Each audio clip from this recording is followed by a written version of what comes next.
the testimony of a woman. In fact, she was speaking on behalf of another woman who, for safety reasons, could not show her face. She explained how she paid the mafia, arrived in the Canary Islands, became pregnant by the mafia boss, and they took her child away. Well, prostitution, abuse, beatings, rapes.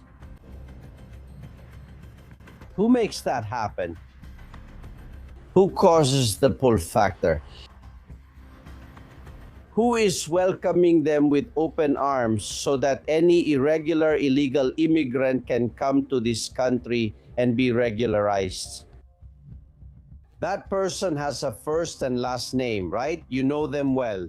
Obviously, if the military gives me an illegal order, I, as a soldier, obviously wouldn't follow it. It's like if tomorrow they tell me, hey, take this rifle and start shooting at your comrade. No, I know that's an illegal order, and in the armed forces, I won't follow illegal orders. I'll take responsibility and accept the consequences for not obeying my superior's order. If I receive an illegal order, I won't follow it as a soldier. Begoña Gomez she was seen smiling, radiant, strangely very cheerful, greeting people. And Pedro Sánchez was bowing his head almost as if he were passing under a line of fire. Enemy? What do I take from that? That Pedro Sánchez wanted to bring Begoña because it was a way to normalize this. But he wasn't comfortable. He wanted to get to his seat as soon as possible. What's more, you can sense a distance between the two of them. Very important. I don't know if you remember that traffic campaign, the one that said, "We can't drive for you."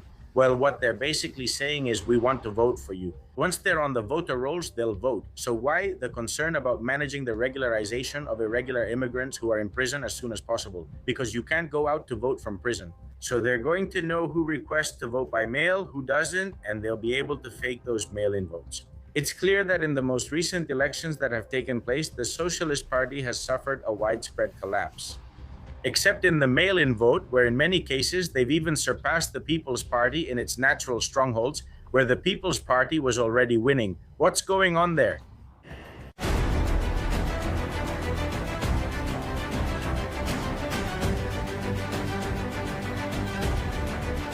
Castillón Confidencial by Albert Castillón.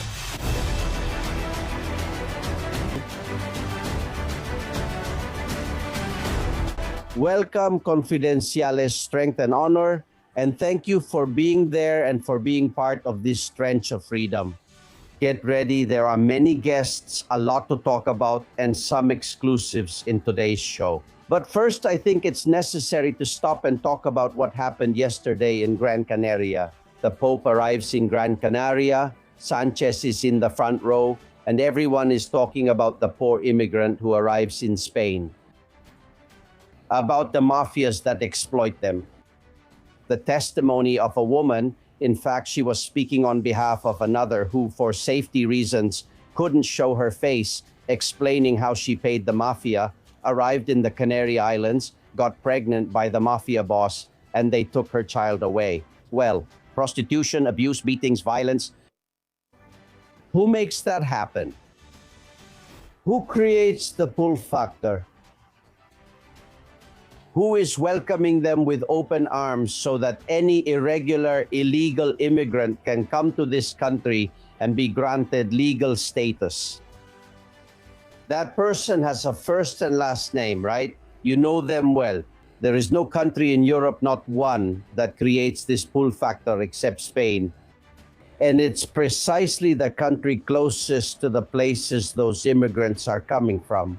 That is to say, someone is making the mafias richer and richer, making them earn more money and exploit more immigrants, expand human trafficking and exploit more women. I don't understand the interest. What could it be beyond his own electoral interest, that very Pedro Sánchez habit of navel-gazing? But we do know the effects.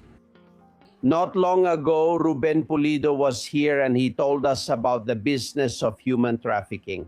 Most of the traffickers are located in the northern part of the African continent. They are in Morocco, they are in Algeria, they are in the area of Libya, they are in the area of Tunisia, they are in all those countries in the northern region. Yes, in the Sahel, obviously, incredible amounts of money move around, but in that northern area is where the rates, the tolls, so to speak, are the most expensive, right? Because those are the areas closest to the coast, closest to the roads towards Spanish territory, and that's where the most money is being charged right now. We're talking about every year hundreds of millions of euros just from what is collected at those border crossings. For example, from Mali to the north of Mauritania, which is controlled, by the way, by jihadist cells from Niger, to enter Algeria from Senegal, to also go up to the northern area from Mauritania. All those border crossings have a toll. You keep accumulating payments, payments, and the biggest expense is for those migrant boats. Those boats we talked about, for example, in the case of the Balearic route, thousands of euros. They are coming, and right now people are paying an amount between 4,000 and 7,000 euros on that Balearic route. One thing, it's not just me saying it, it's something that's recorded, that's in the news archives and documented in police operations. In many cases, people even pay up to 8,000 euros to set out on the route to the Spanish coast from northern Algeria. Gentlemen, the mafias are making a fortune thanks to the government of Spain. In the last 6 years, 170,000 illegal immigrants have arrived in the Canary Islands by sea. A few years ago, Morocco was the main source country. In 2020, practically more than half. Not today. Today, they are only 9% according to the data provided to me by Ruben Pulido. The main source countries have changed. Now they come from the Maghreb and from deep in the Sahel. For example, the leading country of origin for boat arrivals to the Canary Islands. In 2025, Mali. Second country, Senegal. And third country, Guinea. What's happening? Something is changing.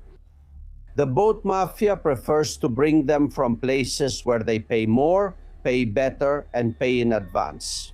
The areas with the greatest expansion of jihadist terrorism are exactly where most immigrants to Spain come from: Mali, Senegal, Guinea, Mauritania, and Burkina Faso.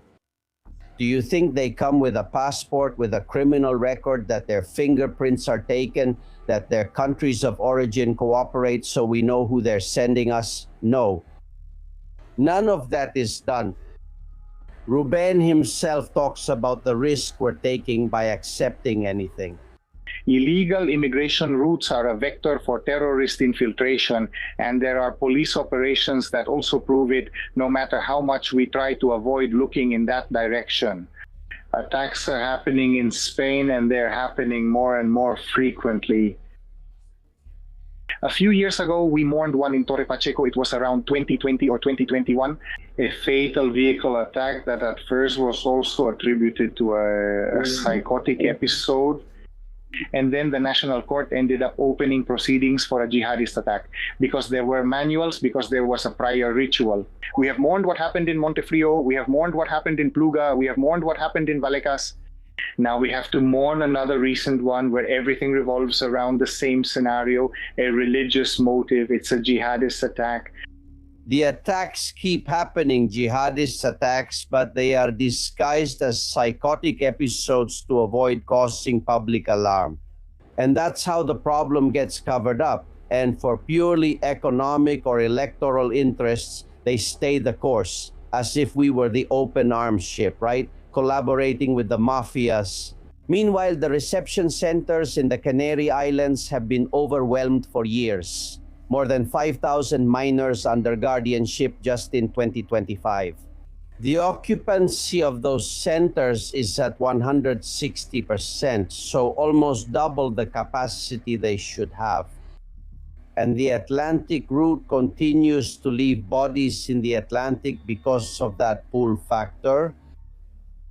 In 2024, 1,167 verified fatalities. I'm sure there are hundreds more that aren't recorded. In 2025, the highest number since records began has been reached, 1,214 dead. I insist, there are accomplices who collaborate with the mafias, accomplices who are responsible for these deaths. And it's those who looking only for political gain, keep creating that pull factor again and again, causing what we're telling you about here. The people of Gran Canaria are clear about it. They know it perfectly well. Yesterday, when Sánchez went to the port, the locals immediately remembered what Sánchez did during the pandemic. Yes, just like in all of Spain, he forgot about them. But what we don't understand is how Pedro Sánchez has the nerve to come here and show up just to take a picture. When he left us abandoned during the pandemic with 3,000 or 4,000 immigrants, left there on the dock, crowded together with urine, with feces, with no food under the sun. This was crazy, really crazy, like a horror movie. It's good that a free voice now and then tells the truth. That's what most Canarians think when they see Sánchez nearby. But you have to control it, cordon off the area so that the shouting doesn't reach his ears, right? In Spain, we're so polite that we put up with an accomplice to many crimes just so we don't look bad in front of the Pope. There are even priests who like Sánchez a lot. Funny, him of all people. The president who has destroyed the most crosses, who is destroying the Valley of the Fallen. The one who says, I'm an atheist. The one who, when 400 die in the Dana disaster in Valencia, doesn't even hold a religious funeral, who had to make it a secular one. And of course, if it wasn't like that, he wouldn't go. Or in Adamus, another funeral he didn't even attend after the accident. Well, despite that, there are priests who love him madly. Look, this scene happened at the Sagrada Familia in Barcelona.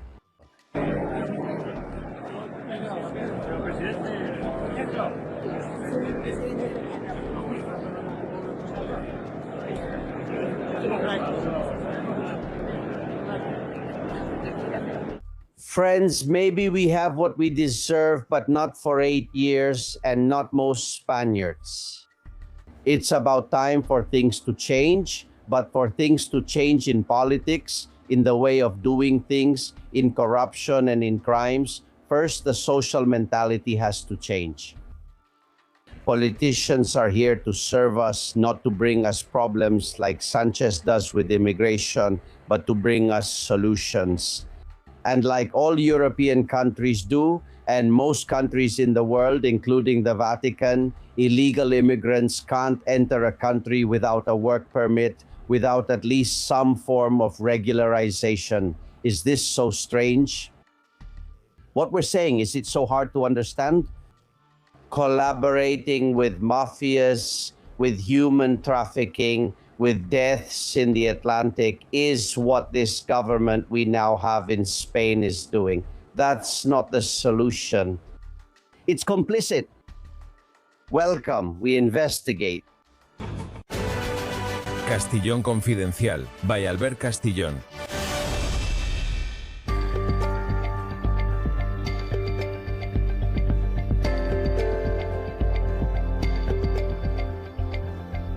Friends, tomorrow at noon in front of Congress. You know there's a pretty big square there.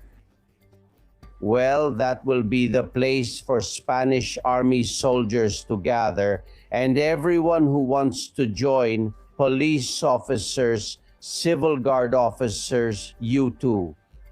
There are plenty of reasons for the military to say enough is enough. They have already carried out many protests. This is another one, but a very forceful one. Marco Antonio Gómez, President of the Asociación Tropa y Marinería del Ejército. Welcome. Hello, Albert. It's always a pleasure to be with you. Thank you very much. There are many reasons to take to the streets, aren't there? Yes, unfortunately, as you said, Albert, there are many reasons. This is already the 8th year that our association is the only one in Spain that takes to the streets every year to demand rights. And honestly, it's dramatic, it's humiliating that we as soldiers have to take to the streets to demand rights, to demand dignity. We're not asking for luxury, we're asking for dignity. We're reaching a point now, Albert, with the complaints we're making about what's happening in the barracks, like the bed bugs, the salaries, the food. Look at what we're asking for, decent pay. We're not asking for luxury, a decent bed, and to be able to eat with dignity. That's what we soldiers are asking for so often. The problem is that the ministry is focused on other matters, obviously, and the last thing they think about is the personnel of the armed forces. So our association has made it very clear we have a mandate from all our members, and on the 13th we'll be out on the streets and we'll be in the square in front of Congress. As you mentioned, all military personnel in Spain are invited, along with citizens, supporters, police officers, and civil guard officers, since we share many things: risky jobs, pay concerns, work-life balance, temporary contracts at age 45. In short, everything unites an army dedicated to serving citizens. Albert, because we are public servants and we will be wherever and whenever we are needed, just like it happened again with the antivirus, with the fires in Murcia and so on. It's an endless list. Although, like me, many soldiers don't forget that they had to go without uniforms and in secret to help, for example, during the floods in Valencia. There are things like that that I will never forgive Margarita Robles for that. Is that animosity present in the army? Well, the truth is, the armed forces, the military, we are very saddened by everything that has happened. Why? Well, because we are the children of citizens, we are the children of ranchers, of construction workers, of doctors. We come from all kinds of backgrounds. So, when you see what happened in the Valencia floods, when you see what happened in the fires, and we as an association have received calls from our desperate colleagues because they told me, hey Mark, my grandfather's farm in Cáceres is burning and I'm here with my arms crossed when I could be there putting out a fire. Or our colleagues from Valencia who cried because they couldn't reach a missing family member during the floods while they were stuck in the barracks, unable to help. So all of that hurt us in the military a lot, and of course we're soldiers, and obviously we receive orders and we will continue to receive them and act under those orders. But when it happens in your own country, to your citizens or even your family, a soldier will never forget. He can't, because it affected him directly, right? Going and seeing how they're taking out bodies during the pandemic at the Ice Palace and they're your fellow citizens, that hurts a lot, especially when you are the best tool and the most effective tool to help the citizens and your country. So staying in the barracks doing nothing really hurts. It hurts a lot because, of course, it's hard for many soldiers to understand, since it's in our DNA to help, to go out, to risk our lives. It was very complicated, and as you said, it will remain in the memory of many, many thousands of soldiers who had a hard time. We must not forget the atrocity, the terrible order from Margarita Robles that caused deaths. I understand it was by orders from above, but also what we are experiencing these days. The Civil Guard, which is a military corps, receives orders from the DAO, from the Supreme Chief, telling them to look the other way with Sanchez's brother, not to investigate some emails from the president. Is this happening in the army? Do we have political interference among the top commanders? Well, you know that we, Albert, obviously can't get involved in political matters. Yes, what I can tell you is that, for example, the Civil Guard, and we are very hurt by something that affects all of us, even the National Police, right? Which is the issue of being recognized as a high-risk profession. There, obviously, we are very surprised and very hurt because we don't know what the ministry is doing. They're saying there's a project, documents, and a meeting with the ministry that affects all three of us: the National Police, Civil Guard, and Army. So what's the government doing? We're unsure if they're avoiding the issue or stalling, since they haven't called the key parties who will be recognized as high risk or provided us with any documentation. Not responding to that written request, Albert, that we've made, telling them that we want the project, that we want to be involved, that we've requested it. A political party, the People's Party, has clearly requested a temporary working committee in the Senate. So when we see that the ministry doesn't act, that they don't call us, and that they don't take this kind of action when we are the legitimate representatives of the military, well, you have to ask what's going on. The other part that you mentioned is something that I think someone else should answer, but I'll give you an example of what it could be with a high-risk profession. You have to add 2 + 2 is 4. It's clear. Hey, the last and maybe the most complicated of my questions. You never have complicated questions, Albert. Yours are good. The thing is, I don't want to get you in trouble, but we've never had a government that's trampling on the Constitution so much as the one we have now. And you, the Army, have sworn to defend the Constitution and the Spanish state. If one day you have to choose, is it clear to you? Well, I think the armed forces are bound by the law, and obviously we respond based on the law. Whatever we are told and ordered to do, that's what we will do. The question obviously reaches much higher levels, doesn't it? Which are the ones that have to be receiving the orders that would come from the government, from the Ministry of Defense, from wherever it is their responsibility to give them, right?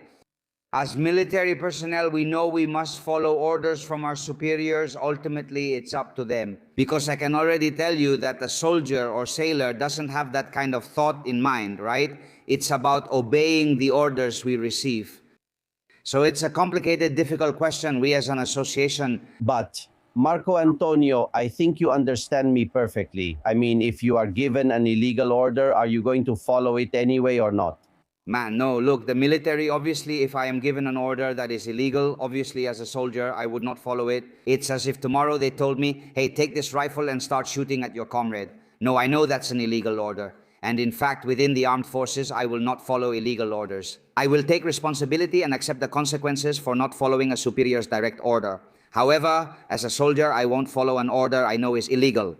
It wouldn't make sense to say, we're on a climbing wall and then tell me, push your partner and throw him off. Man, no, if I push my partner and kill him, I've committed murder. No way, or any other order. Or let them take Suta and Melilla and turn your back and leave, for example, right? Isn't that so? No, Albert, you really like it there, you just dive right in. No, it's just that I think Marco Antonio that we're at that point. And what's happening with Ladana is it's extremely dangerous. People died because they didn't send you. Which means there is a very serious responsibility that I hope one day an independent court will address, right? But if that happens, and we've never been so close to it happening, that they order you to do something illegal, like what happened with Ladana, where it was illegal not to go help, this time I hope you don't accept. And I'm not talking about you, I'm talking about the commanders, who are the ones who have to put their foot down and say, that's enough. I want to believe that spirit is still there, defending the Constitution above any political party. Man, for us as military men, like I said, the law prevails. And for us as military men, especially those of us at the lowest level, the troops and sailors, obviously we receive orders. Like I said, with the Dana flooding, the fires, and many other things that have happened, we've had to wait for orders to arrive. Because we're military, we follow the orders we receive. That doesn't mean, of course, that every soldier doesn't have a heart. And finding yourself in a situation where you could act, where you even have the necessary tools, is very hard. It's very hard. And I can assure you it's very hard. But we follow the law, we follow the orders we receive, but that doesn't change the fact that we're people. And you might think I'm in an engineering unit with all the armored vehicles. I could clear streets in just a few hours. Of course, you feel a great sense of helplessness. But as you said, Albert, we're soldiers, we know our place, and we'll always follow the law and the orders given to us by our superiors. That's the difference. You either follow the law or the orders. Sometimes they don't match. Marco Antonio, good luck on Saturday. Take care. Take care, Albert. And well, as I said, thank you for this opportunity. We're inviting everyone. Of course, you're more than welcome to join us. It's a pleasure. I hope you can stop by, even if just for a minute, to say hello. Thank you very much. I'll try. Take care. Castillón Confidencial by Albert Castillón.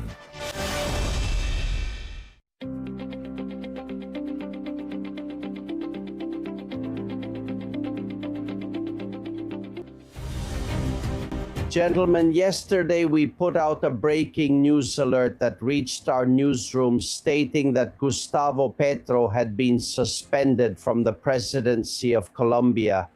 That's how we reported it. We communicated with Pilar Almagro, who is in Bogota. She told us about the mess that this meant and the confusion that existed in those first moments in Colombia. Today I can tell you more. And nothing is as it seems. I want to thank Claudia, a Colombian source who lives in Spain, for explaining to us clearly what has happened here.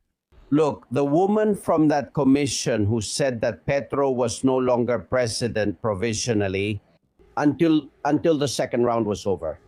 It's Mrs. Arizabaleta, who turns out was married to a senator who was Petro's right-hand man. And it seems that what she's done is a favor for Petro. She tried to do him a favor. You know that thing about the self-coup? What does that remind you of? Very typical of the left. This removal of Petro as president of Colombia has not been recorded in the Senate, which is the one that has the final say. And she described the whole thing as just an email saying she acted too hastily. She has even retracted what she said. This is a self-coup. They want to make Gustavo Petro look like a victim. But why? Because the candidate Cepeda, and the second round is on the 21st. Cepeda is a very poor speaker. He speaks very poorly. He's very shy. He's losing. Every time he holds a rally, he loses to De La Espriella, who dominates. And they've come up with, let's see if with pity, with victimization, they can get a few more votes. Reasons for Gustavo Petro to be removed from the presidency for doing illegal things every day. An example, during the campaign, he said this: "If they win, I will be out on the streets again, putting myself at risk alongside my people, once again defending social justice, the people's democracy, the power of the population, the achievements gained with so much effort." Well, this and a coup d'etat are the same thing. That is to say, if my enemy wins at the polls, I will go out into the streets because social justice must prevail. Well, Gustavo Petro is still in power. Don't believe it. He hasn't left. It's a strategy, a self-coup. And dear Roberto Crobu, psychologist, YouTuber, this man still scares me a lot. How are you? Petro, yes. Petro is one of those who went, hello, well, first of all, hi, Albert. Hello, hello, hello. I was listening to you. And look, about Petro, I see it, I'm living it because my partner is Colombian. So, and I know that De La Espriella is going to crush it. I hope he makes it. There are Colombians who, just so you know, just so you get an idea, there are Colombians who would never vote for Vox in Spain, but who are absolutely sure that in Colombia, they are going to vote for De La Espriella. Look at that, look at that. But what's more, now that this whole victimization thing didn't work out for them, I don't know if you heard the latest, they're now trying to cling to some sort of, to the US citizenship that De La Espriella has to declare him ineligible to run. That is, he couldn't aspire to be president because he has American citizenship, and swearing allegiance to the American flag as president, like the nationality, he swore to the American flag, he swore to the American Constitution. So it wouldn't be compatible with the presidency of Colombia. Look at all the fuss they're making when he's been registered as a candidate for quite some time. And now they come up with this 2 weeks before. They're desperate, Albert. But unfortunately, the backdoor, the underhanded move. They never win cleanly, and if they can, they stage coups. Well, we're paying close attention so they don't fool us again. Let me greet someone who has worked very hard. I think this weekend he's going to Badajoz, but just to rest, to relax. Mr. Javier Perez Roldan, lawyer, secretary of Haste Oir. How are you? Hello, well, tired from these days because they've been also, of course, in Badajoz, it's been really hot. It was a tough trial with back-to-back morning and afternoon sessions. And there were so many lawyers for the prosecution and the defense that, well, one lawyer is boring, but with 14 or 13 or 12, I don't know how many we were, is 12 times more boring. It's been exhausting, but thankfully we're done now.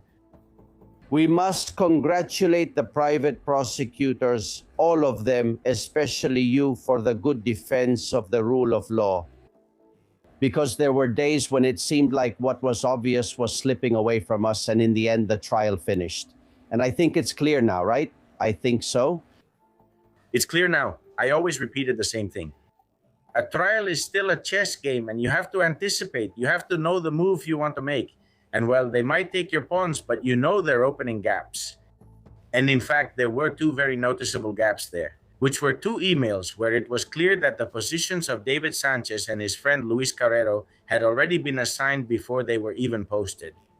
And of course, those emails, well, they didn't come up in the interrogations, but in the end, they did come out. And well, then it became clear that there was no way to cover up the hole we had made. Let's hope there will be a conviction, but we don't know that yet. That's now in the judge's hands. But obviously, it has been clear to everyone who has followed Why is the ruling taking so long? I'm told it will be in September. Well, because now, as soon as the school year ends, what happens is some of the court officials take staggered vacations, and the judges themselves, someone has to stay on duty during the summer. And what happens? 3 magistrates and the court clerk, formerly called the judicial secretary, must all be present to pass a sentence.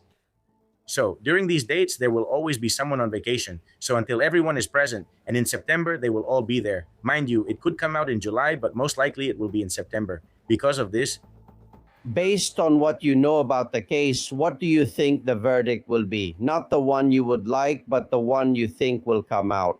well, I honestly think there will be a conviction. There will be a conviction, maybe not for all 3 crimes, because there are 3 acts of influence peddling and malfeasance in public office. One was the appointment of David Sánchez as coordinator of the conservatories. The other was the change in the designation of that position. And the third was the creation of a position for a friend of his who worked at Moncloa Palace. And at least for 2 of them, there will be a conviction. The other one is maybe more up in the air, but I think that Would Sanchez's brother go to prison? no, because for each of the crimes, what we're asking for is 2 years. So what happens? Even if he's convicted of all 3 crimes, he'd be sentenced to 6 years, but he wouldn't go to prison. If for each of the crimes, the sentence doesn't exceed 2 years, and it doesn't, it's 2 years, 2 years, and 2 years. So he won't go to prison, but at least he'll have a criminal record. And above all, we'll have to see, because this is the first family member. But then there's Begoña. Begoña. Next Monday, we already have a hearing for the start of the trial. Finally. Is Begoña going to attend, do you know? Or will Peinado send the police to Moncloa? She should attend. I don't know for sure. We'll see. We'll see. But, well, she made an appearance with the Pope's visit. We saw her in Barcelona. I mean, at least she's not in the Dominican Republic or in any paradise out there, far from our land. She's around here. We'll see what happens. She has to go.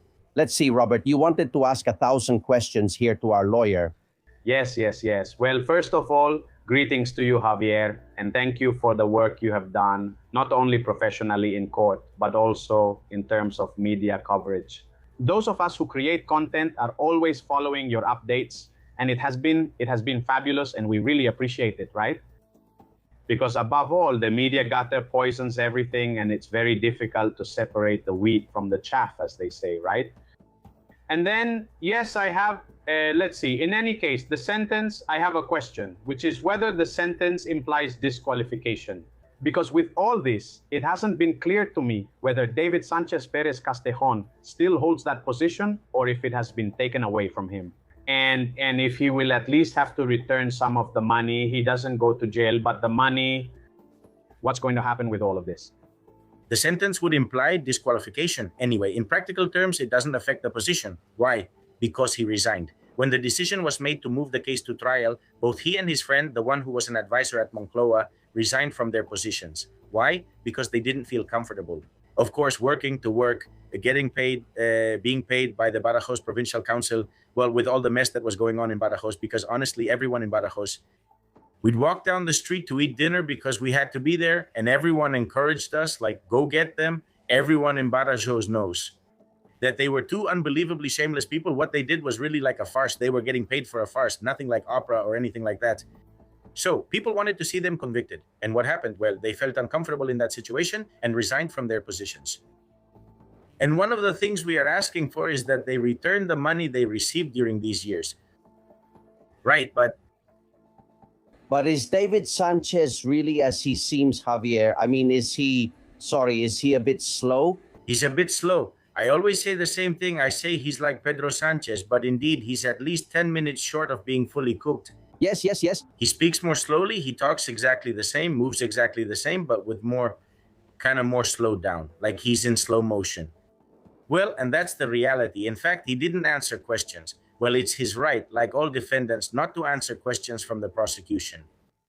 But in a case where they supposedly publicly defend that there's absolutely nothing, well, their version would have been more credible if they had answered, I'm not saying all, but at least some of the questions, the basic fundamental ones.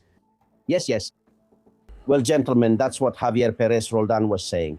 Begoña Gomez paraded before the Pope. You are seeing footage of how Sánchez and Begoña arrived at the Sagrada Familia the day before yesterday, and how the ministers start greeting them. Yolanda Diaz brought her daughter. Here, people bring their families because you are paying. It's all-inclusive, hotel, travel, everything is paid for. The role of Begoña Gomez, exposing her like this is not a coincidence. And Cobruque, a psychologist, analyzes things in detail. For example, this scene when the King and Queen of Spain arrive at the altar. Look, Don Felipe, Doña Leticia, in front of an altar, the normal thing is to make the sign of the cross, right? Until now, Don Felipe used to make the sign of the cross and Doña Leticia didn't, just like in Adamud. This time, the king doesn't make the sign of the cross. Neither of them do. What's that about? Here we have a change of trend, and it's super interesting. Look, first, they don't have to do it. Bowing is what's normal, okay? That is, it's what's required. Now, it is true that the king, and he showed it in the precisely in what you mentioned, right? At the funeral in Huelva for the victims of Adamud, the king usually makes the sign of the cross. He usually crosses himself in front of the altar. And in fact, after the funeral in Huelva, many of us were talking about this. Why did he do it and she didn't?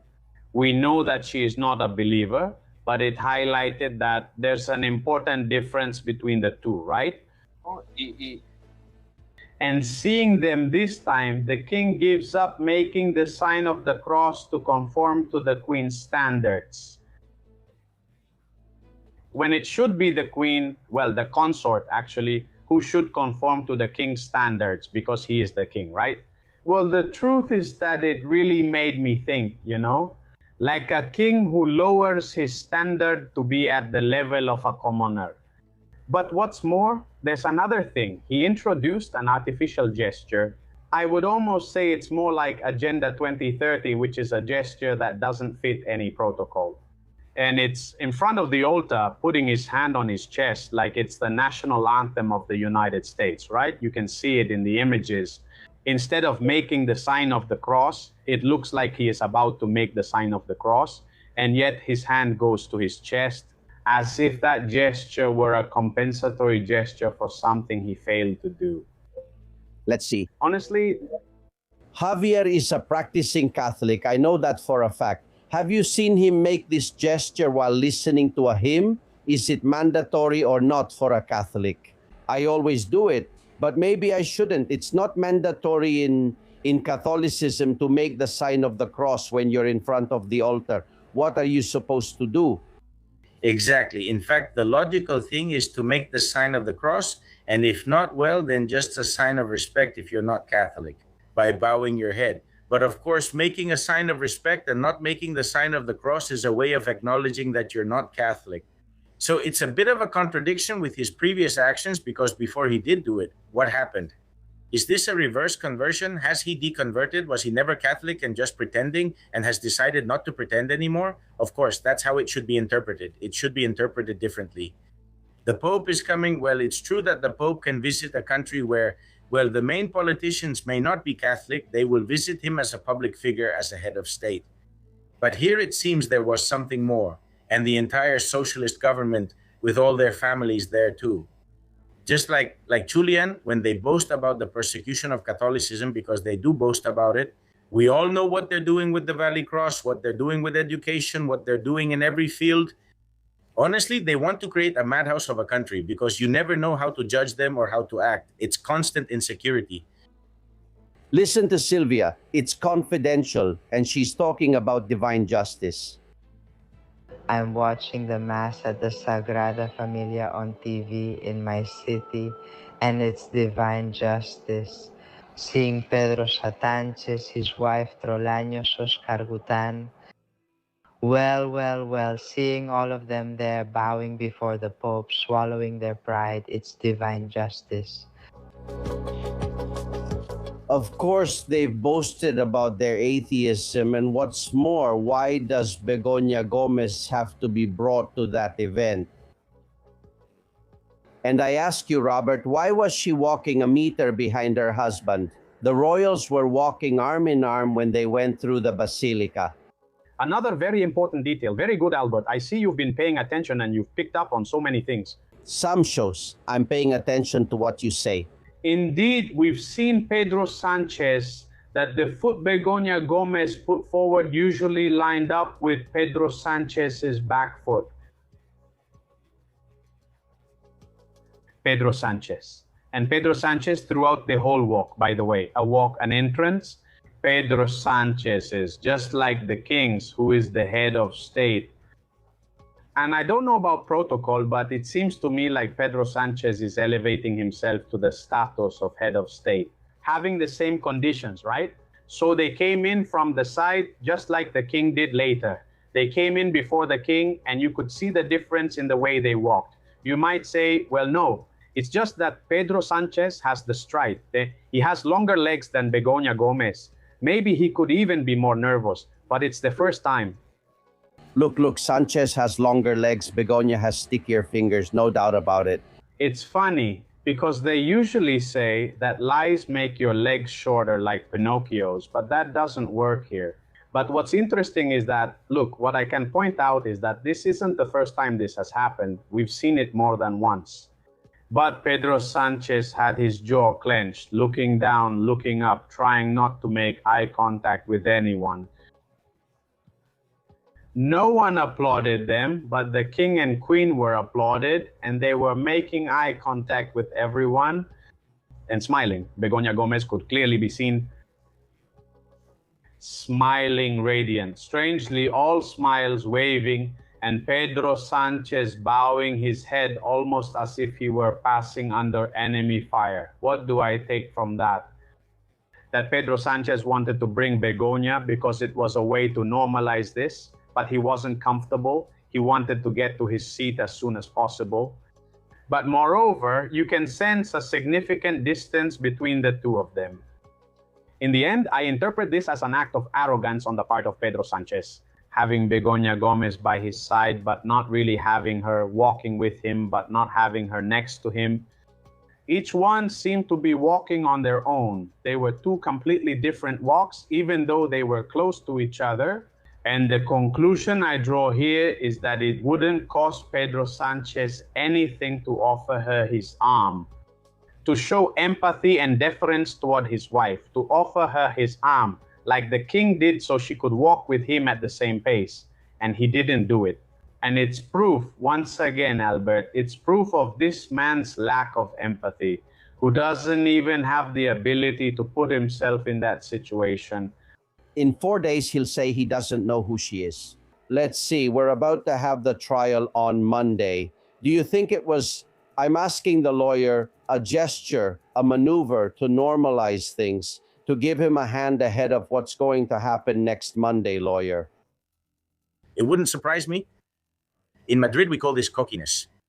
They went there to say, here we are, no matter what happens, no matter what comes, even if a storm hits, even if it rains cats and dogs, we do what we want. And that's what it was. And I think so. There's some annoyance on one hand from Sánchez, because Sánchez, for now, due to his position as prime minister and therefore having immunity, has gotten away with everything. So I think he's telling Begoña she was foolish and got caught, not that she was more foolish than him.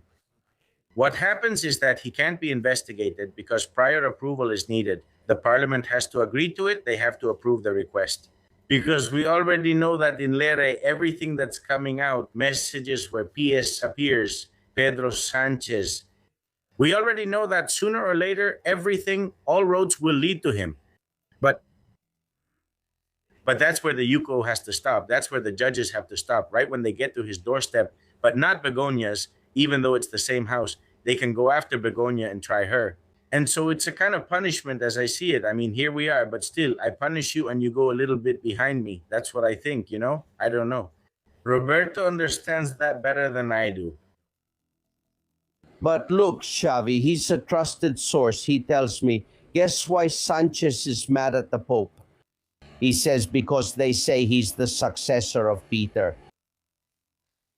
And of course, Sánchez is like that. Careful with this guy.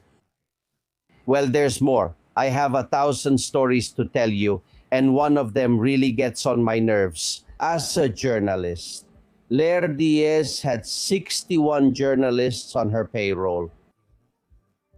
One of them we know is Jose Manuel Romero from El País, and the newspaper Punto Es, it's on everyone's agenda.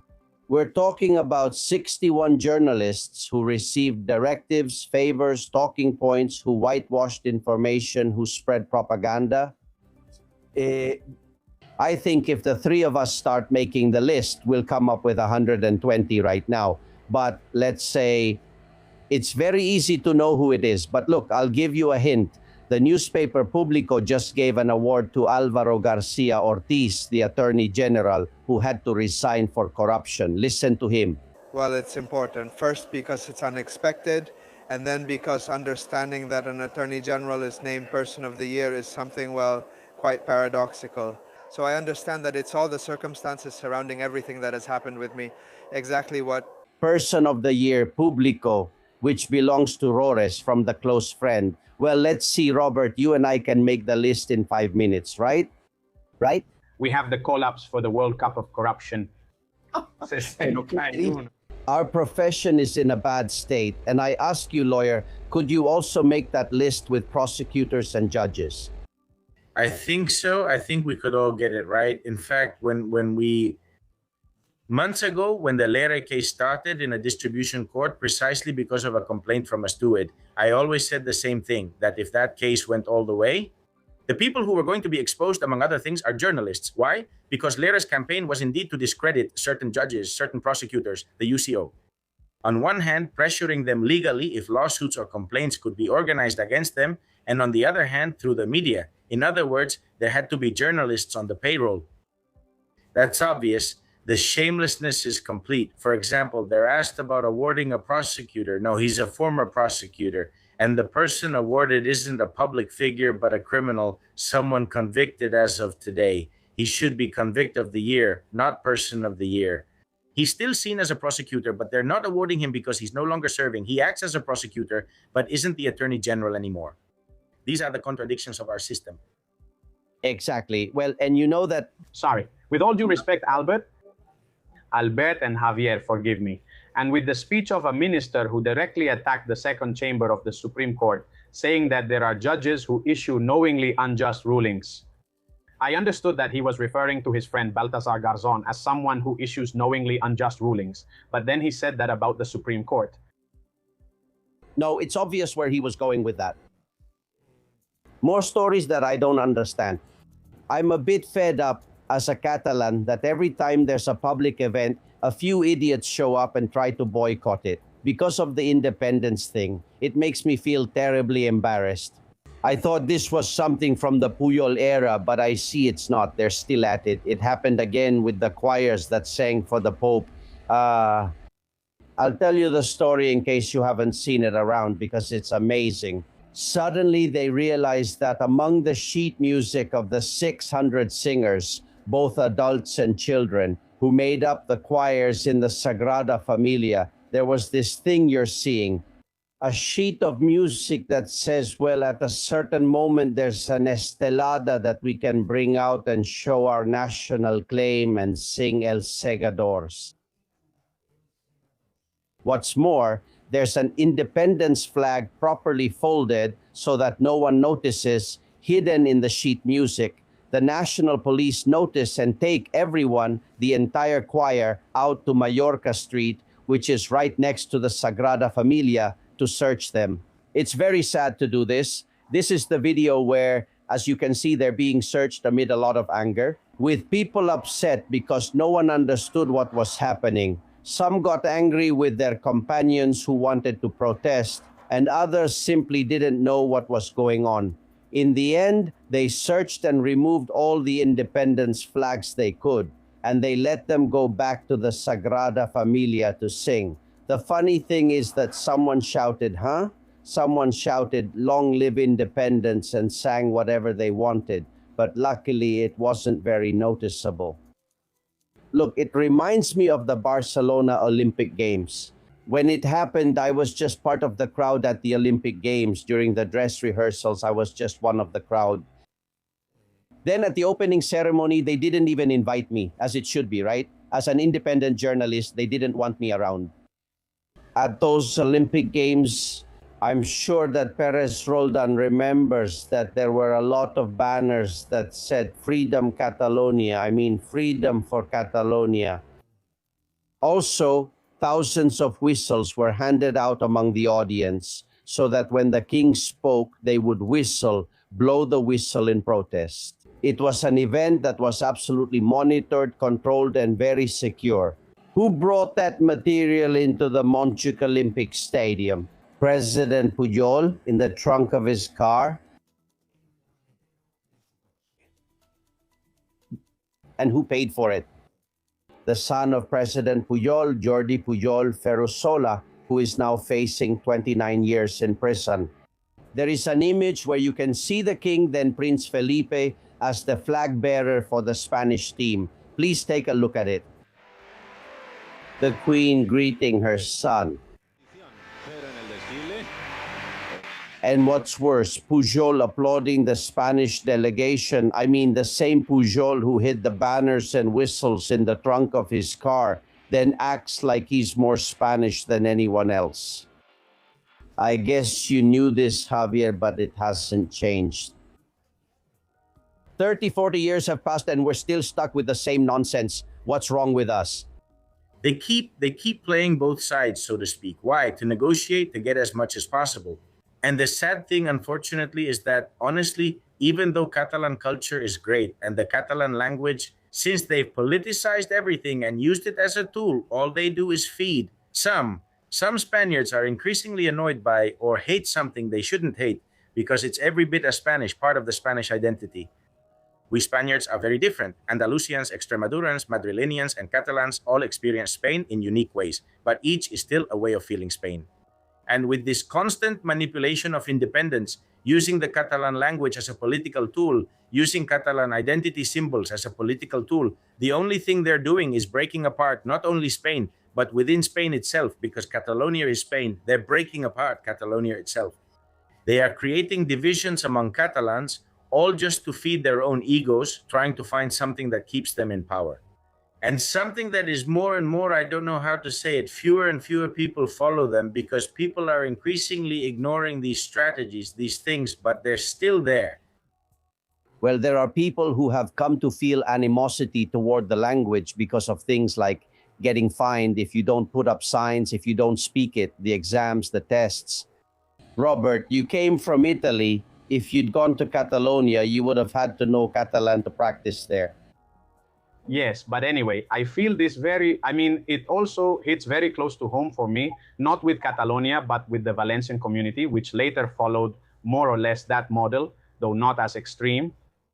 But it's the same model, and allow me to say this with all due respect for the people and everyone, but it's an institutionalized narrow-mindedness, a provincialism, when Spain could be, as a Spaniard, you could have a global presence, but you lock yourself into a sectarian language that only a very few people speak, and that limits you.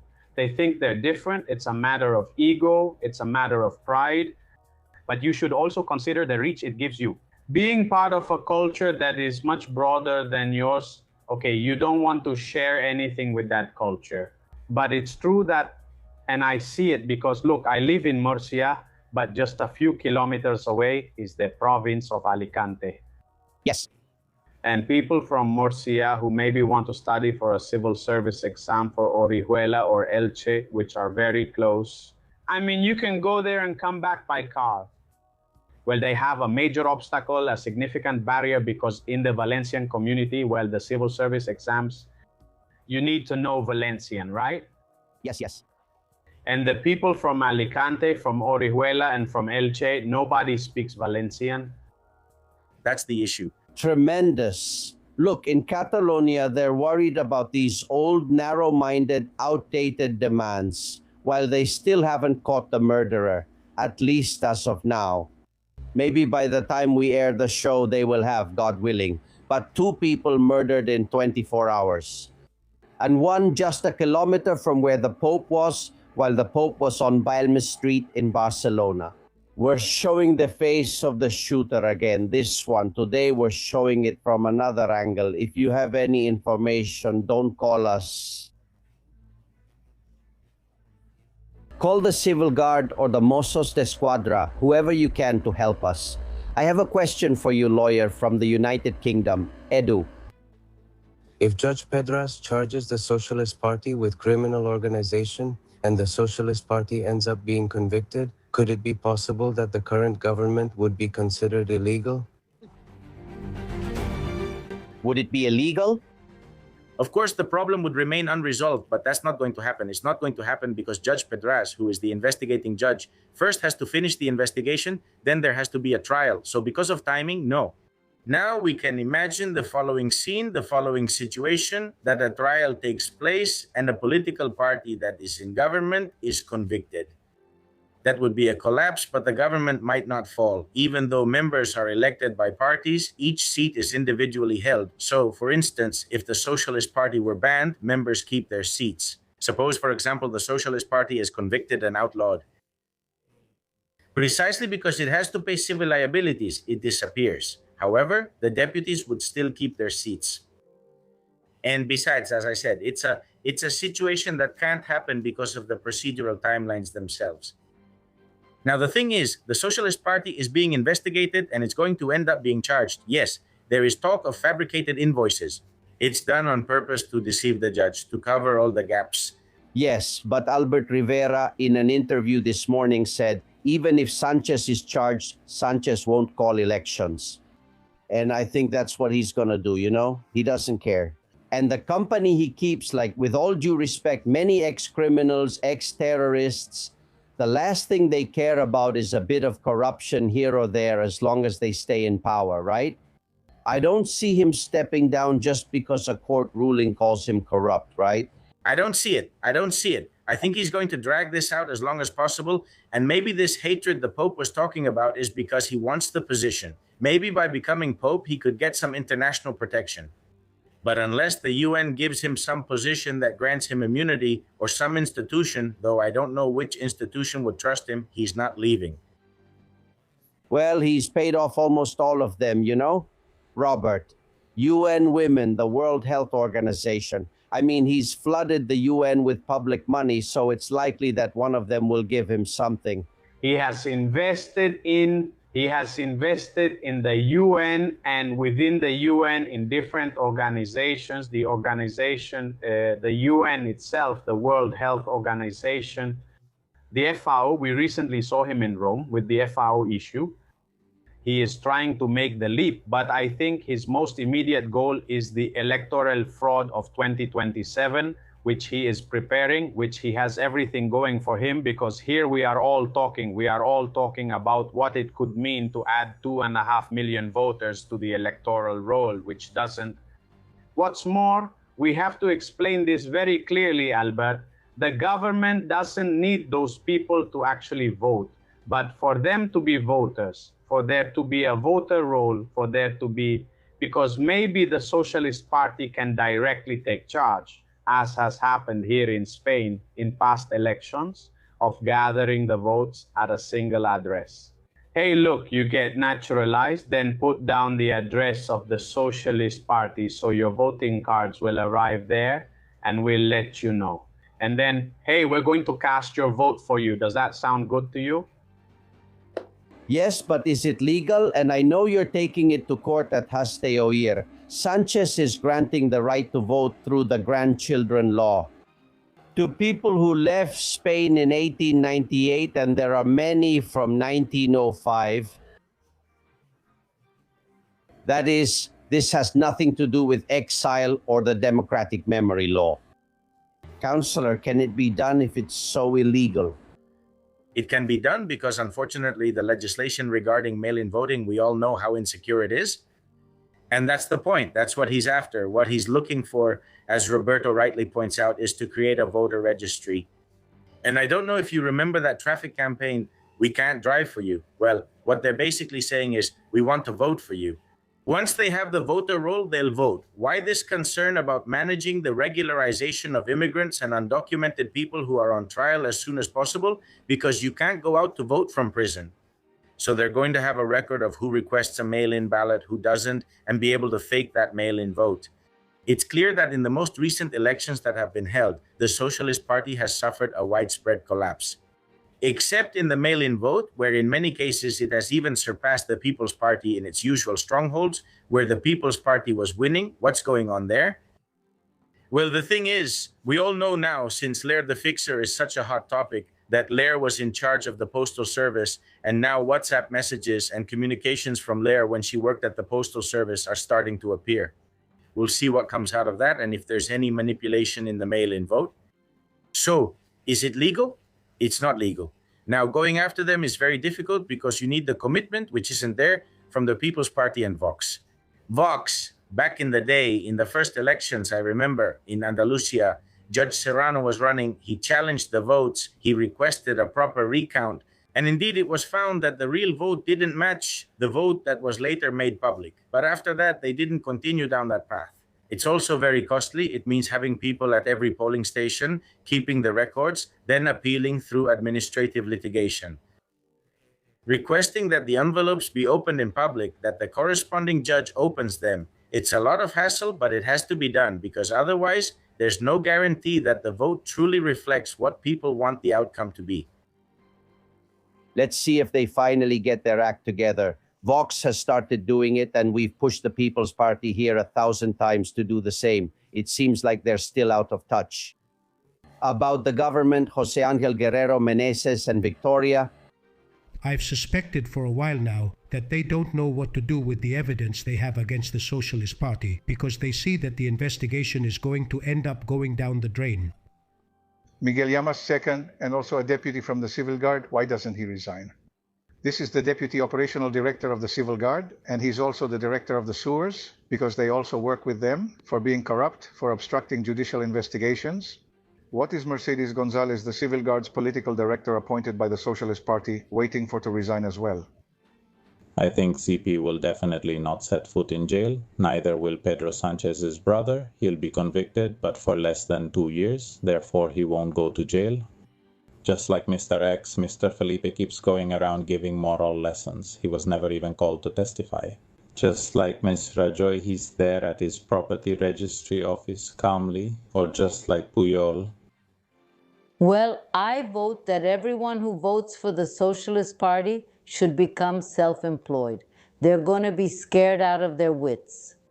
Don't they have so much resentment for the guy from Sara and the guy from Mercadona? Well, let them become self-employed. Not a single one would be left. I'm really surprised that the Civil Guard's Deputy Director of Operations or the General Director or Marlaska are all still in their positions, even knowing that they've lied, that they've met with an agent who wanted to destroy judges, lawyers, prosecutors, journalists, and you, Javier, were definitely on the list. Let's see, in one of the agendas it was published, well, it's been published, so I can talk about it because it's already public, specifically a mention of Astroil saying something like, they're ultra, very far right. Well, it's just that everyone in Spain who was doing something had to come out. They'd been the target of his persecution. He was the target. This week we finished the trial of David Sánchez. Well, we found out right there in the heat of the moment, because that's when all the information comes out, that, for example, the UCO, which investigated David Sánchez's emails, was pressured not to continue investigating because there were emails from Pedro Sánchez. Yes. I mean, the judge handling that case was pressured. She was followed. She and her children were followed at the entrance and exit of the school, and she was followed when she went to the gym. It turns out that not only that, but a lawyer also tried to enter the case to seek the judge's recusal. This is just in Badajoz. Let's say we all know what's happening in Court 41 in Madrid, the one investigating Begoña Gómez, the wife of the Prime Minister. Well, it was brought up, and it's in Lera's agendas, that he supposedly had 2 ID cards, making it look like he was a criminal. Journalists have long been targeted and marked, and we've been aware of it. There are journalists who have been expelled from certain programs, for example, for talking about irregularities in, it happened recently with Isabel Sebastian regarding the irregularities in digital identity for voting. Well, this is a reality. It's our daily bread.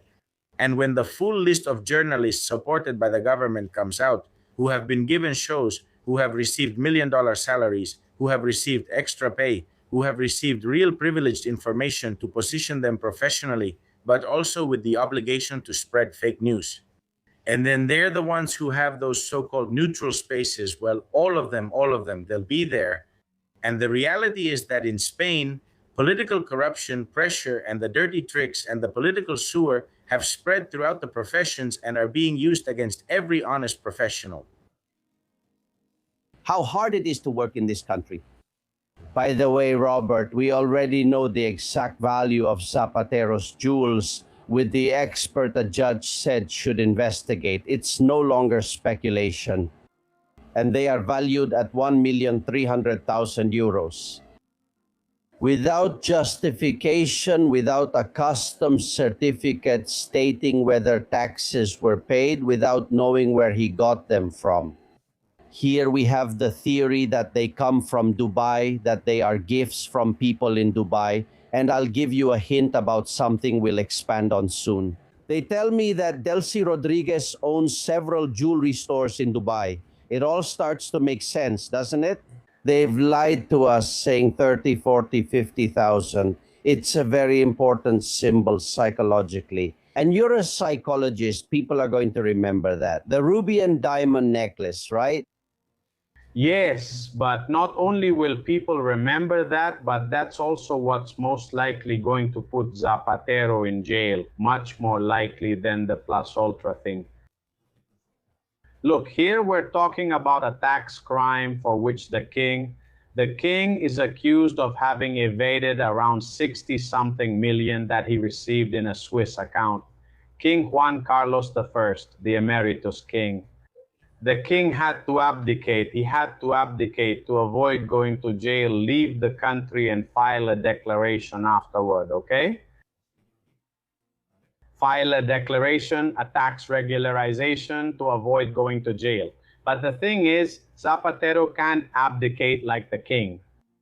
No one is going to ask Zapatero to leave because he doesn't hold any position anymore.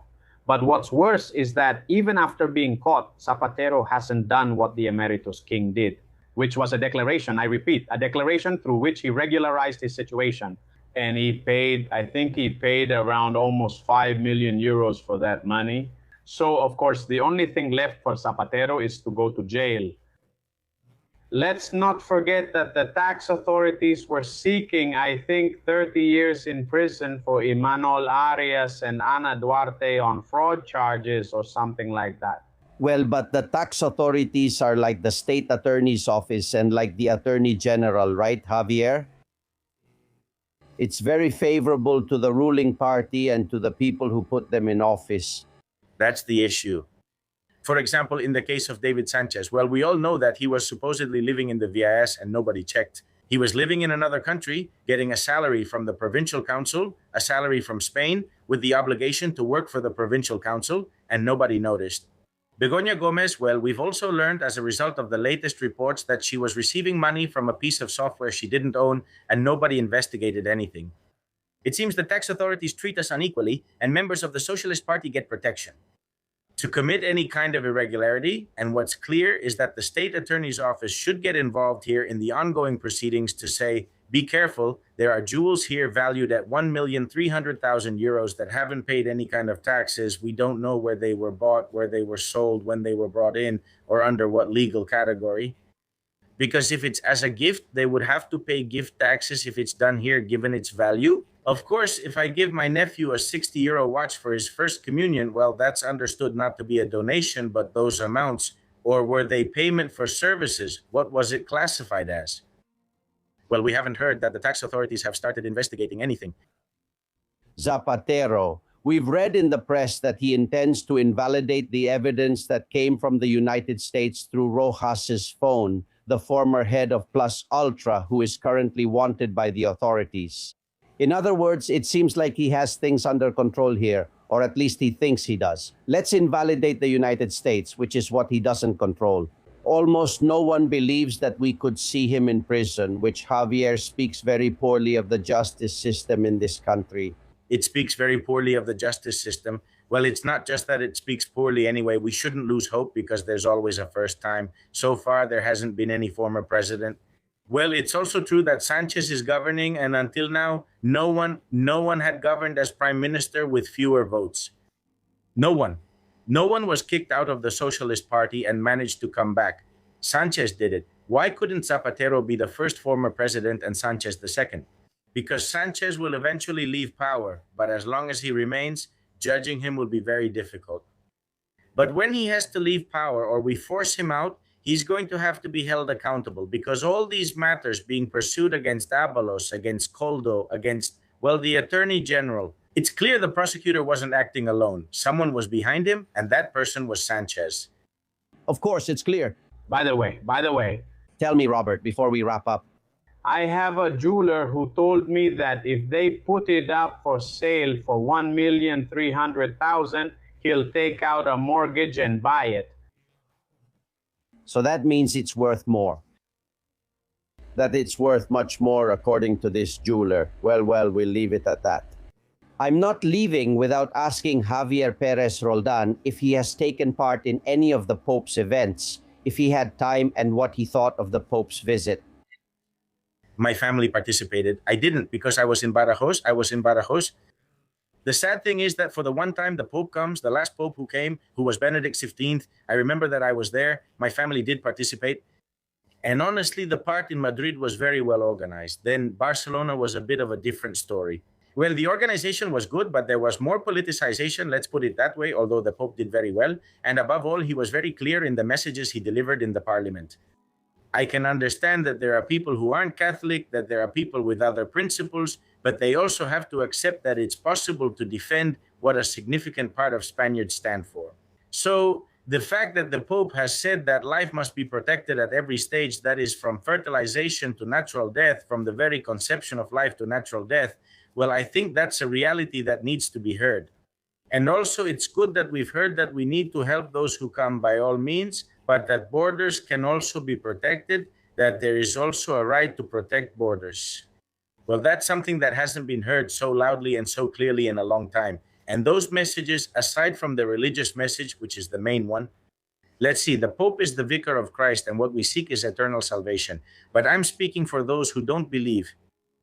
He has repeated several times, Robert, that the state cannot kill. And he was referring directly to euthanasia. There are two speeches in which he mentioned it. The thing is, here they turn a deaf ear. They hear what they want, right? This is the propaganda operation, the mental marketing that Pedro Sánchez is trying to impose. And I don't know if you've noticed, but Pedro Sánchez is closely shadowing the Pope. He has been close to him. Well, first he went to visit him at the Vatican. Then he welcomed him the day he came to Madrid. Then he was with him in Barcelona, today in the Canary Islands, yesterday in the Canary Islands. I mean, why does Pedro Sánchez want to be so close to the Pope? Why did he want to bring him to the Congress of Deputies? And watch out, because this is a brutal manipulation tactic if he manages to pull it off. Because what Sanchismo wants is to turn, let's see, not to use the Pope to send an aligned message to the Vatican. No, quite the opposite. It's about turning the Pope into a standard bearer for their narrative. When the Pope says, protect life until natural death, by saying natural death, he has said it all. No euthanasia, no abortion. But by always showing themselves close to the Pope, what they are managing to convey to the people is, the Pope agrees with what we say. This is Sanchism's propaganda. It's so dangerous. The human mind is so weak that now it is capable of believing it supports what Sanchez applauds. We've seen the Sanchez who defended Guaido, then hugged Maduro, then presented himself as a social democrat with the Spanish flag at rallies, and later embraced ETA. Now you tell me we're going to see a Catholic, Apostolic, and Roman Sanchez, and people are going to buy it. No. We're going to see a Pope who, according to them, agrees with what Sanchez says. In other words, they are not drawing closer to the Pope. They are trying, by showing Pedro Sánchez close to the Pope, they are trying to make people believe that the Pope agrees with Sánchez. That is the semantic inversion of the narrative they want to impose. It's terrible. The worst part is some people will believe it. Well, my dear Roberto Crobu, Mr. Javier Maria Perez Roldan, I'll let you rest. I know you'll be in Badajoz this weekend relaxing, checking out the best restaurants. That's where I want to see you. A big hug. Thank you very much. See you later. Thank you, colleagues. Hugs, friends. Geniuses, people with a magnificent ability to tell us what's happening. In the newsroom, the latest updates. Susana Gas, tell us. Here we are, Albert, in the Castillon Confidential Newsroom, as always, receiving those messages and opinions from all our insiders. Odabayo says that Spain is lost, the Socialist Party is the great disease, and the Popular Party is one of the symptoms. Alfredo says, let's not forget that Petro is a top disciple of the corrupt and lying tyrant at Moncloa. Pedro Sánchez, we must not forget, he tells us. Pedro Pinto says that, like in Spain, all the small businesses are plummeting, almost all the storefronts are disappearing, and many have been turned into homes. You can feel the sadness in the streets. Even most of the few bars that are still hanging on are closing too. What in previous crises used to be a refuge for many unemployed workers, today no one is putting money into or trying to revive a bar.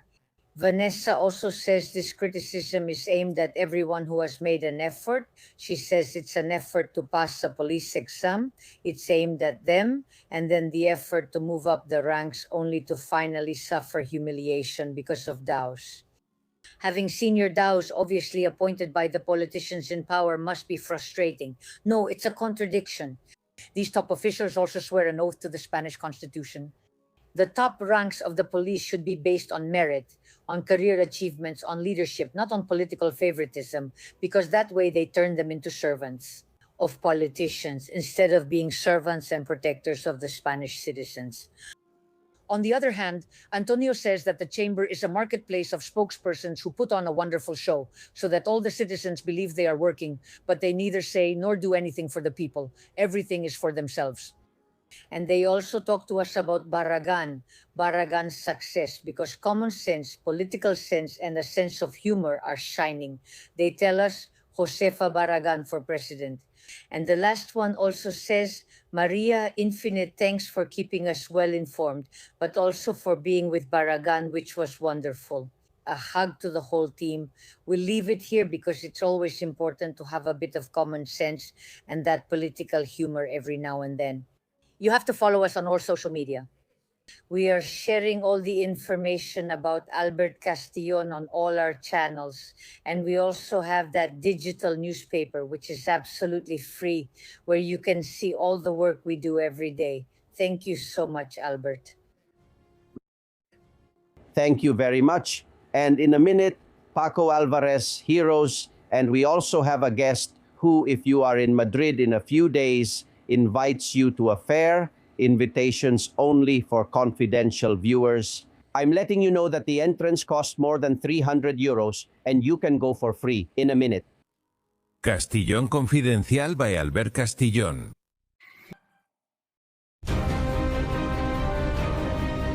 Gentlemen, in the Congress of Deputies, the Pope gave a speech that got a lot of people talking and it was well received. Even those who are against everything the Pope said in his speech applauded. That shows the intellectual level of most of those public officials, those politicians. But he talked about the School of Salamanca. And when he referred to the School of Salamanca, you could see a bunch of deputies grabbing their phones and searching on Google what the School of Salamanca is, right? Like I said, the level is what it is. Now, please, my dear Paco Alvarez, historian, welcome. How are you, my friend? How are you? I'm glad to be here with you and all the confidential viewers again. And that's what happens. If they don't teach us things in school, then people don't know them later. It's not there, it's not taught, it's not in the regular teaching curriculum. Explain to us, without looking at your phone, what the School of Salamanca was and why it was important. Well, I mean, we can only give a brief overview because otherwise we'd be here for several hours talking about the School of Salamanca. The School of Salamanca is nothing less than the most important school of Western thought of the Renaissance anywhere in the world. And not because I say so, not because UNESCO says so, but because all the thinkers since then have said it, especially in the last century and at the beginning of this one. The School of Salamanca laid the foundations for what is, for example, international law. I mean, they went so far as to say, we're talking about the 16th century, that people inherently had rights, no matter what race they were, what religion they had, or where they lived, that we are all human beings and therefore deserve the same rights. The School of Salamanca laid the foundations for what constitutes a just war and what does not. The School of Salamanca limited the power of both the Pope and the kings, saying that they can't just do whatever they want, that above all there is an ethics and a morality that governs all people according to the natural and inherent rights of human beings, which also made them forerunners of human rights. They also wrote what we might call the origins of modern economics. And besides, they also did the calculations for the calendar we have now, because they went to see the Pope and told him, look, the calendar is wrong and it needs to be corrected. And the Pope at first said, well, and then in the end, it was done based in part or largely on the calculations that had been made at the School of Salamanca. I mean, it's something like, I don't know, I mean, I want to say the cream of the crop. Francisco de Vitoria and all the others, because there were many of them for at least 3 periods. First Dominicans, then Jesuits in Salamanca and in Coimbra. I mean, I want to say, and then it became something international. Honestly, in a nutshell, it's the most important school of thought, the most important school of thought in humanism and so on and so forth. Well, in fact, it's the root of Renaissance humanism worldwide. That's why, of course, we don't study it in Spain. Heaven forbid we ever feel proud of something we've done. It's incredible how much we've degenerated, Paco. From that to the Spanish Congress. Now to the cell phone. Let's see what this is. School of Salamanca. Yes, sir. Well, here you already know that every Friday we feature a hero in this segment. Paco helps us remember heroes, most of them unknown or rarely talked about. Today we're talking about someone, yes, very well known, but maybe his exploits aren't so well known. Don Pedro Ponce de Leon, because... That's right. Actually, with that first and last name, it sounds like we're talking about a conquistador, Pedro Ponce de Leon, the discoverer of the Fountain of Youth. Well, we're talking about a discoverer and a conqueror, but a different kind. I mean, someone who conquered something that seemed impossible in his century, in the 16th century, something impressive. A person who taught deaf children to speak at a time when it was thought that those born deaf would be mute forever. A true hero. Well, and a Benedictine monk, right? That's right. Yes. A Benedictine monk who was always a humble Benedictine monk.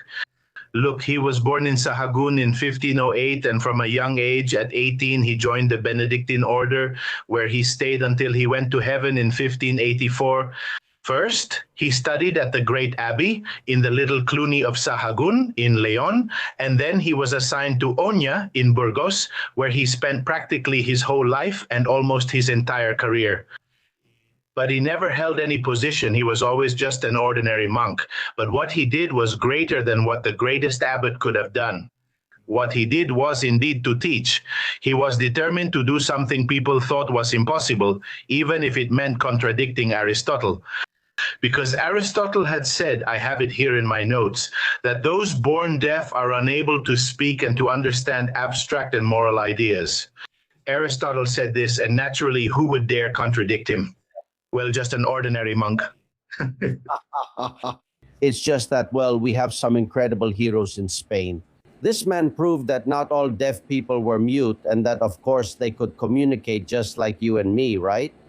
That's right. He developed a system. It all began because Gaspar de Burgos, who was the son of a nobleman, entered the monastery in Oña in Burgos as a lay brother, because since he was deaf from birth, he couldn't speak, and so he couldn't be ordained to the major orders. And he took Gaspar by the hand and said, let's teach you how to speak. He taught him to speak, which attracted more attention, including from the constables of Castile, who had children, who were, well, they were Pedro and Francisco, who, of course, if you were deaf and mute, you couldn't inherit according to Castilian law. So this changed everything. They were brought to our friar, Pedro Ponce de Leon, and he, with his method that he kept developing and refining, not only taught them to speak Castilian, but also taught them Latin and a bit of Italian. I mean, it was incredible. Paco, we're talking about sign language, right? Yes, mainly sign language, but through sign language, she managed to get them to develop sounds that were understandable for those of us who aren't deaf. I mean, it's a very, very complex system, and you could even say it's already been improved. But what's curious is that this system was lost over the centuries. We don't know if it was because, of course, the estates changed hands, because, of course, a deaf person who stops being deaf, a mute person who stops being mute can inherit. And that would have changed major titles in Spain. Well, let's say that with Don Pedro's death, or rather Friar Pedro's death, the whole thing died out until the manuscript appeared again in 1986, finally. And finally, the knowledge was finally recovered. There really was a genuine method behind it, one capable of ensuring that those born deaf were not mute as well, if they didn't have a physical impediment, let's say. I mean, I want to say it's incredible. I mean, a monk with his holy patience in the 16th century said, "No, sir, I don't agree with what Aristotle says. I don't agree with what people have been saying all along, and I'm going to teach deaf children to speak." And he did it. It's incredible. What a character Don Pedro Ponce de Leon was. Is there any tribute that recognizes such worth? Yes, but I think, as always, not enough. There are many schools and institutions related to special education that bear his name, especially in elementary schools in Spain and also in Latin America. In Sahagun, next to the remains of the abbey, there is a wonderful monument to him. And in Oña, there is also a monument where he spent practically his whole life. In Barcelona, in Madrid, but in the end, I mean, we forget that the first person in the world who taught a deaf person to speak was a humble friar from Leon. I mean, he said, "No, sir." I mean, he said, "Nothing is impossible, the impossible dream. This is what it means to be Don Quixote." I mean, how can you say you can't teach a deaf child? Well, I'm going to keep at it. I mean, every deaf child who is born deaf and learns to speak is a monument to what Pedro Ponce de Leon started. It's so nice that you remember people like this every Friday here. We're delighted to learn so much that most of us didn't know. Get ready, because next week I'll ask you for more. And in the meantime, head over to Paco Alvarez's YouTube channel. He's part of the Historias Confidenciales team. Go there, subscribe, and watch all the videos. Hugs, Paco. Hugs, friends. See you later. See you later, Albert.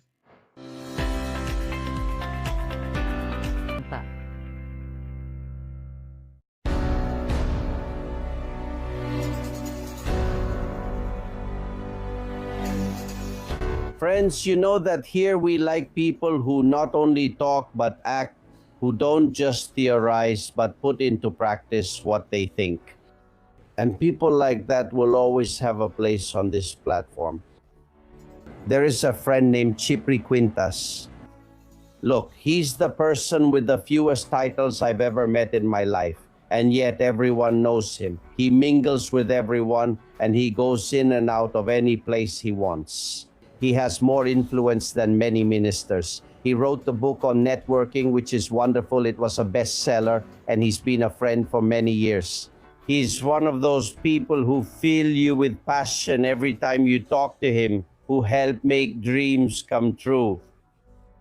It's very important to have people like that around you who turn what some only think about into reality. Well, he just started Expo Retail Iberoamerica with a group of friends. That is a gathering of different people who sell anything in any corner of Hispanic America or Spain to come together.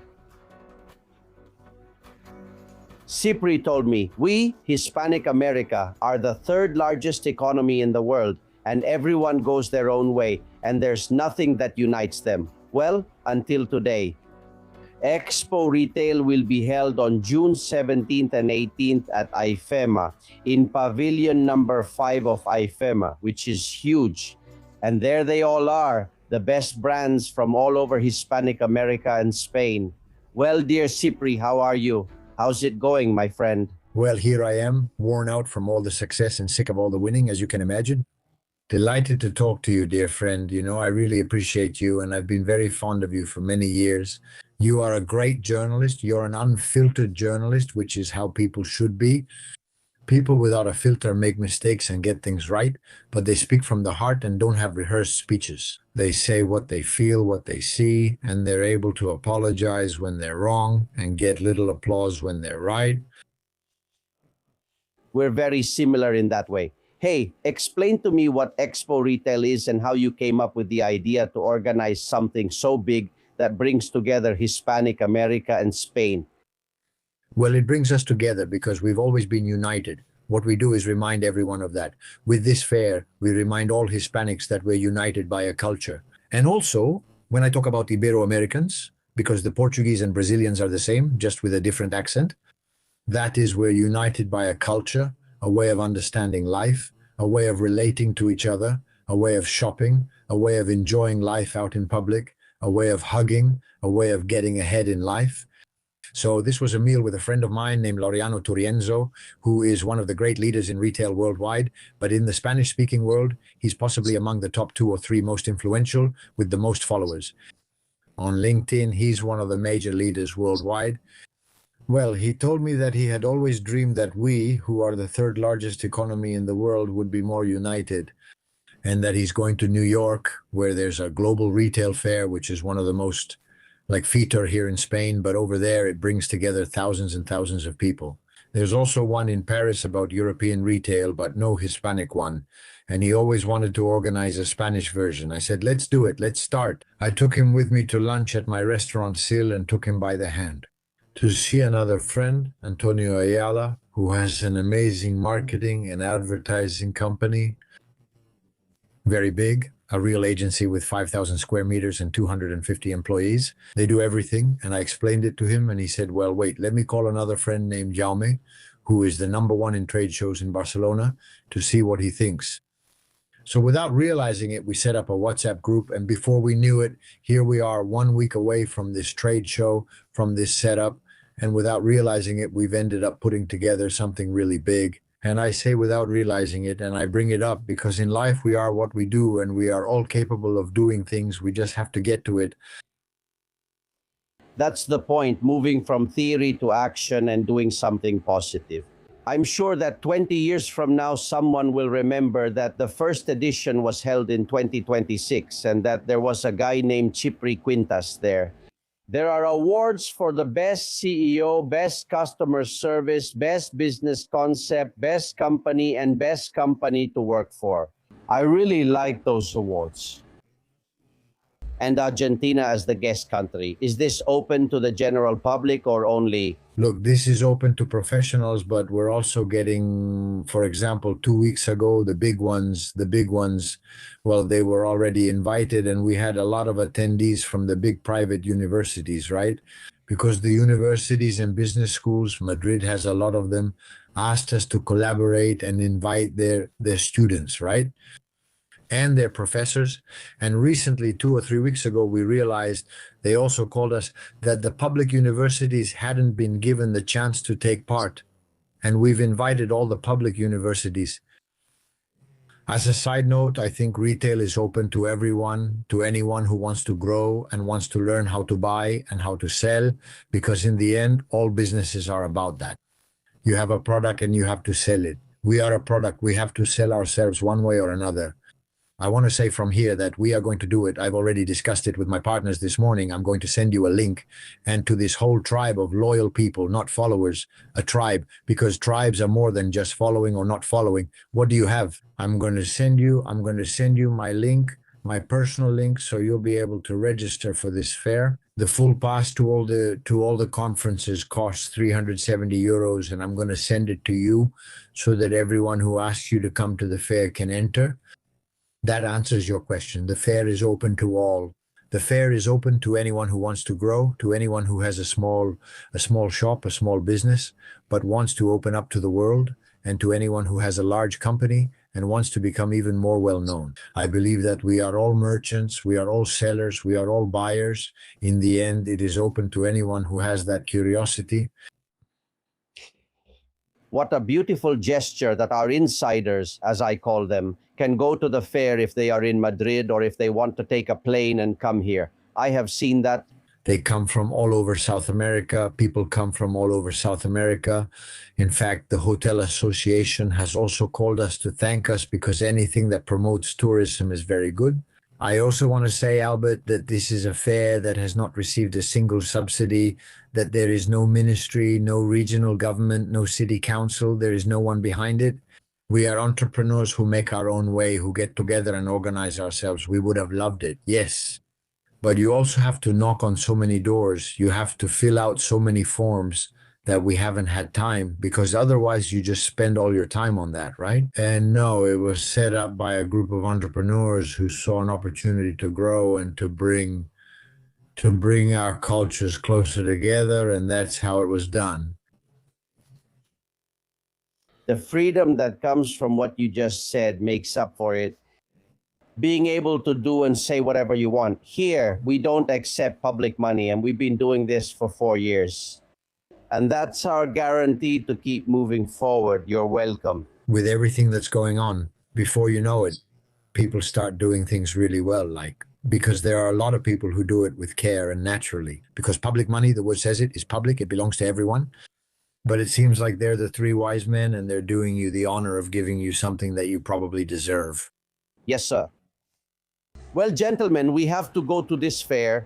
Friends from Latin America who are watching us come to Spain. If you're from Argentina, even more so, you're the guest country.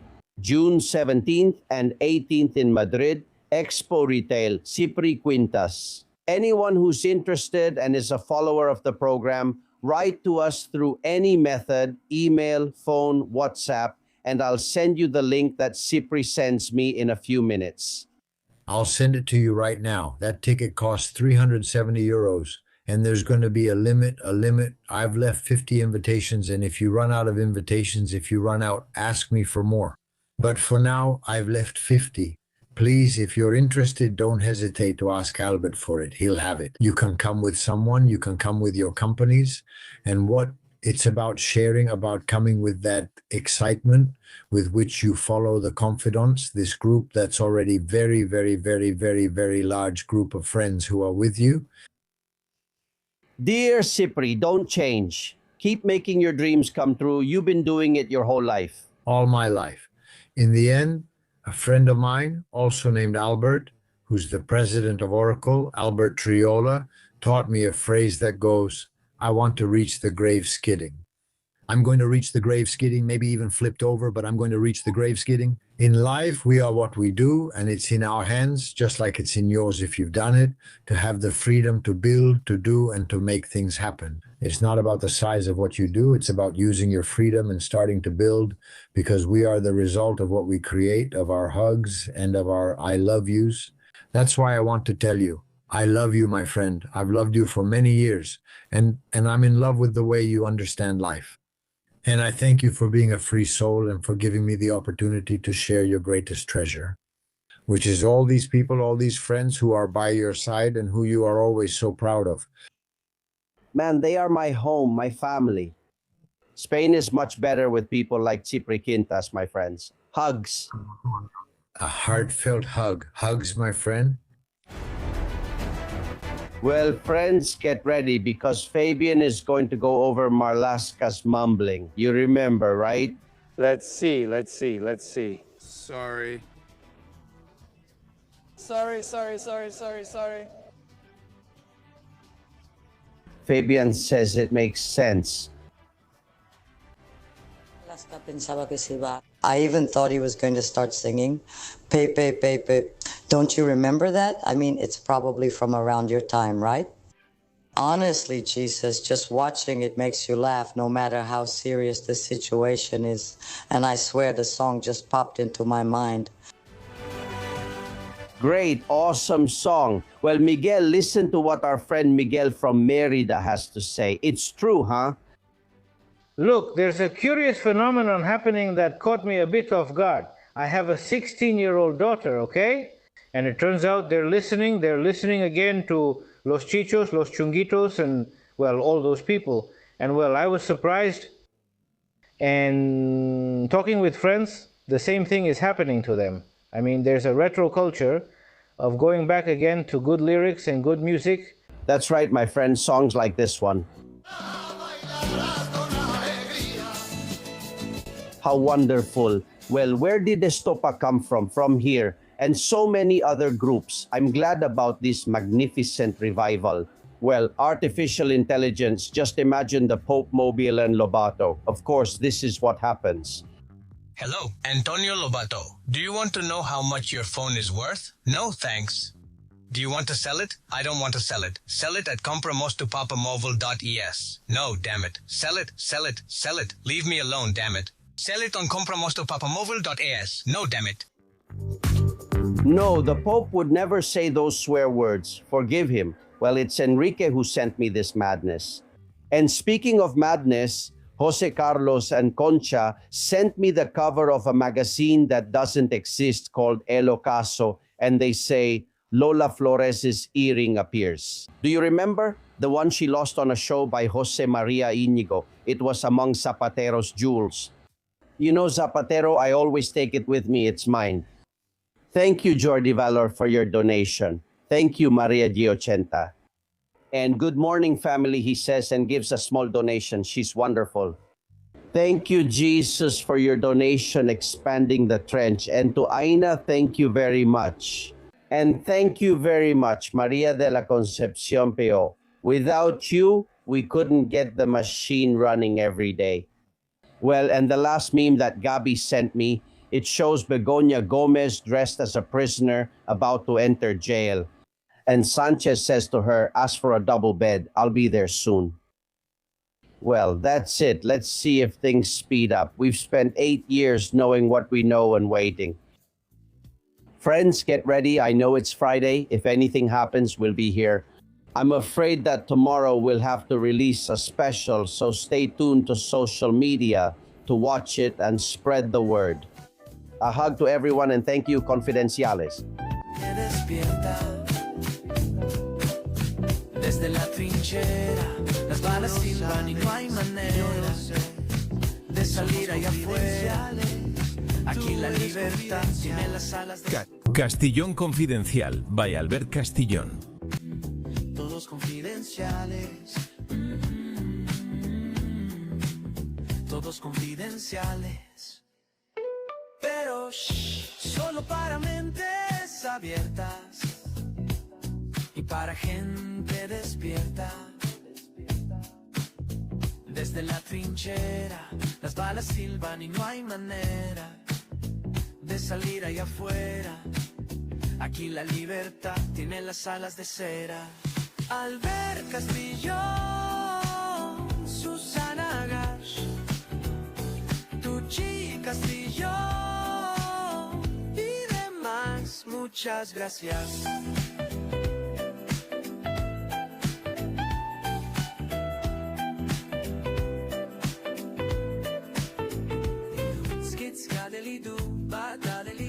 Con esto y un bizcocho. Hasta mañana a las 8. Castillón Confidencial, by Albert Castillón.